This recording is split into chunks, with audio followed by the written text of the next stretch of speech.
¿Cómo estás? Bienvenida. Muy bien. Estamos muy dispersos. Ay, Sí, es la llegada de la primavera que nos Es la tiene. primavera que está en el Estamos aire. en la última semana del invierno y tenemos un buen humor. tiene Loki Entonces, Loki. nos Mira. dicen una cosa, hacemos la otra. Y viene importa muy nada. bien con lo que voy a hablar hoy, lo que estás Opa. diciendo. A ver. Bueno, Porque hoy vamos a hablar de la romantización de la infertilidad y el fracaso que en realidad sucede y es parte de las técnicas de reproducción asistida. Así que muy bien esto que acaban de decir de que estamos, ¿no? Como con palomitas y mariposas a la Nos vez. preguntábamos eso, ¿por qué Sí, romantización romantización. de Ahí algo va. que parece ser algo medio dramático, ¿no? Exacto. Cuando no se consolida? Bueno, ¿por qué la romantización? ¿Por qué ese término de romantización? Romantización tiene que ver como ponerle un rosadito a algo que es justamente dramático.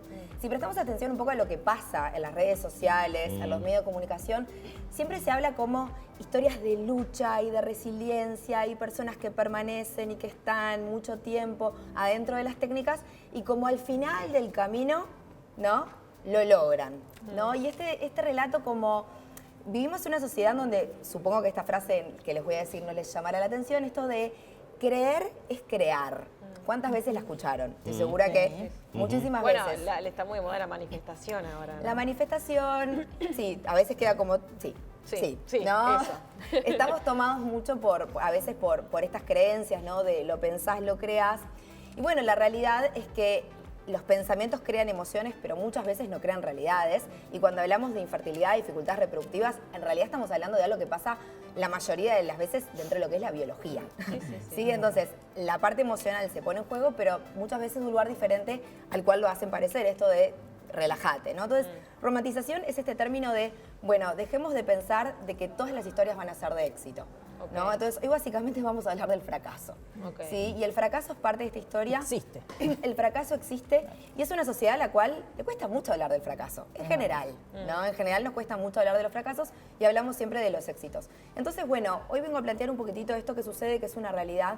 Son muchas las personas que quedan por el camino, muchas las personas en donde la paternidad, la no paternidad, queda como, bueno, fue un deseo, pero no lo logré, o sea, no estuvieron las condiciones Sí, dadas como para tantas que otras esto... cosas en la vida. Como tantas cosas en la vida, entonces es importante hablar de eso, ¿no? ¿Por qué? Y bueno, lo que muestran los estudios generalmente es que la carga emocional, la carga psicológica suele Tremendo, ser sí. la causa más común por las cuales las personas abandonan muchas veces los tratamientos, incluso teniendo buenas expectativas a veces de poder lograrlo, ¿no? De hecho, hay un número que es bien significativo, que es de los Países Vascos, que habla que luego de 3 intentos de FIV, hasta el 62% de las personas abandonan los tratamientos de reproducción asistida. Mira.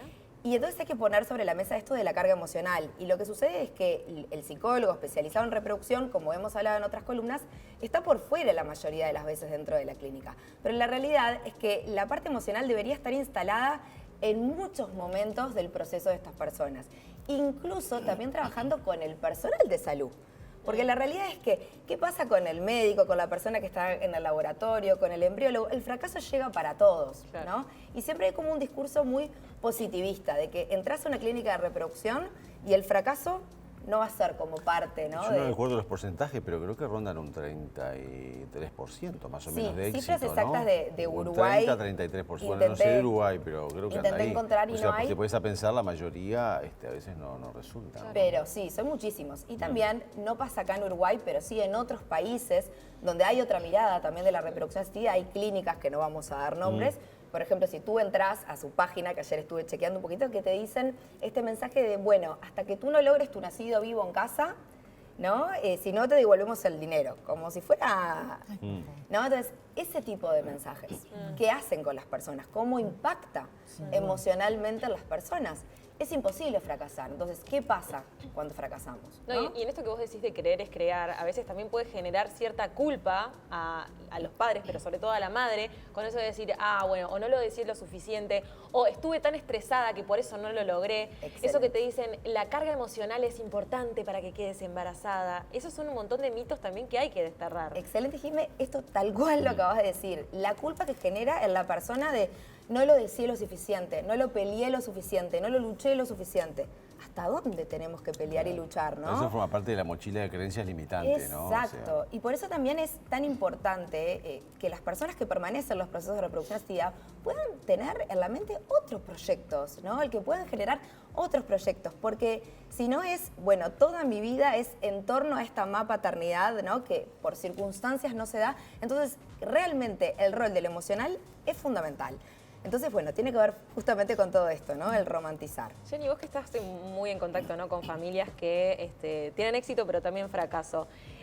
La posibilidad de la adopción, ¿no? Bueno, está ¿Cómo sigue después? ¿Cuántas son las familias, estadísticamente más o menos, que después sí pueden iniciar un camino de adopción? Está buenísima tu pregunta, porque muchas veces pasa de que la adopción no es una opción para esas personas. Claro. A veces sí, pero a veces no. A veces si no se da, o también personas que quedan por el camino porque no van a aceptar la donación de gametos, como hemos hablado en la columna anterior de ovodonación o de espermodonación. Bueno, la adopción a veces no es una opción.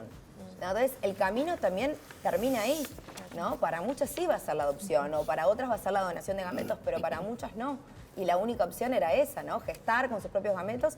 Y está muy bueno esto, porque también está como muy naturalizado esto de, ¿y el por qué no adoptás? Claro. Y bueno, ahí se Capaz ponen en que juego no. las creencias, las características de la persona, los deseos. Hay gente que no quiere tampoco. Y es válido, Y es válido. ¿no? Pero a veces hay mucha desinformación, ¿no? Y es ahí capaz que también donde los equipos de psicólogos tendrían que estar más presentes. Totalmente. No solamente en el momento preciso de cuando se va a hacer una fertilización in vitro, sino que también ante el fracaso, bueno, ayudar en lo que puede ser la definición de otras opciones, dejando de lado esas creencias limitantes. También. O incluso estar antes del fracaso.